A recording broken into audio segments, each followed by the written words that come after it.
ابا جی چائے. ہاں جی لاؤ بیٹا جی, بیٹھو بچے. بیٹھی بھی تو ابا جی. ہاں یہ بات بھی تم نے ٹھیک کہی.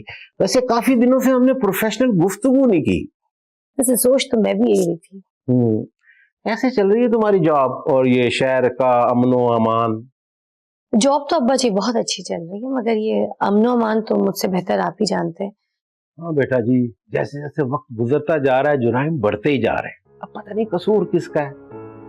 ویسے ابا جی قصور کا تو پتہ نہیں, مگر یہ جرائم تب تک ختم نہیں ہو سکتے جب تک یہ عوام ہماری ایجوکیٹڈ نہیں ہو جاتی. ٹھیک کہا تم نے بیٹا, لیکن ایک فیکٹر اور بھی ہے, آبادی. ہمارے دور میں اتنی آبادی نہیں تھی.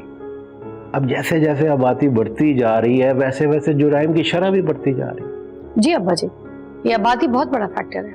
اچھا یہ بتاؤ کہ تمہارے پاس آج کا کوئی بڑا کیس نہیں ہے؟ نہیں ابا جی, آج کل تو نہیں ہے, مگر یہ پروٹوکول کی ڈیوٹیز بہت زیادہ چل رہی ہیں, اور آپ کو پتہ ہے تھانوں میں نفری کی کمی آپ کے دور سے ہی چلتی آ رہی ہے. پتہ نہیں ہمارے ملک سے یہ پروٹوکول کلچر کب ختم ہوگا. مجھے نہیں لگتا کبھی ختم ہوگا. ابا جی پتہ ہے, جب میں ملک سے باہر پڑھتی تھی نا تو میرے ساتھ ٹرین میں منسٹر سفر کر رہے ہوتے تھے اور مجھے پتہ بھی نہیں ہوتا تھا. اور پتر جی یہ بیماری بھی انگریز ہی یہاں چھوڑ کر گئے. انگریز اور پروٹوکول. جب انگریز لوگ یہاں تھے تو ان کو پروٹوکول چاہیے ہوتا تھا, کیونکہ ان کو ڈر تھا آزادی کے متوالوں سے, ان کی جان کو خطرہ تھا اور ہونا بھی چاہیے تھا. مگر اب تو 75 سالوں سے انگریز یہاں سے چلے گئے ہیں, پھر یہ پروٹوکول کاہے کا, سمجھ سے باہر ہے. جی ابا جی آپ نے بالکل صحیح فرمایا. ہمارے سیاست دان بیوروکریٹ اسی عوام میں سے تو ہے, پھر ان کو کس چیز کا ڈر ہے؟ یہ پروٹوکول ان کو کیوں چاہیے ہوتا ہے؟ ایسا کیا خوف ہے انہیں؟ اپنے اعمال کا ڈر ہے بیٹا جی. جب اعمال اچھے ہو نا تو کوئی ڈر نہیں لگتا. نہیں ابا جی, میں نے دیکھا ہے بہت سے ایسے لوگ بھی ہیں جن کو پروٹوکول کا بہت شوق ہے, بس ایسے ہی رکھنا ہے ٹھاٹ شاٹ کے لیے.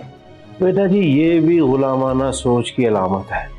جب غلامی خون میں سرائیت کر جاتی ہے نا تو یہ نسلوں تک ساتھ دیتی ہے. تبھی تو 75 سالوں سے انگریز بننے کی خواہش ہم میں سے نہیں گئی. حالانکہ ہم نبی پاک صلی اللہ علیہ وسلم کی امت سے ہیں, ہمیں ان کی سنت پہ عمل کرنا چاہیے. بے شک.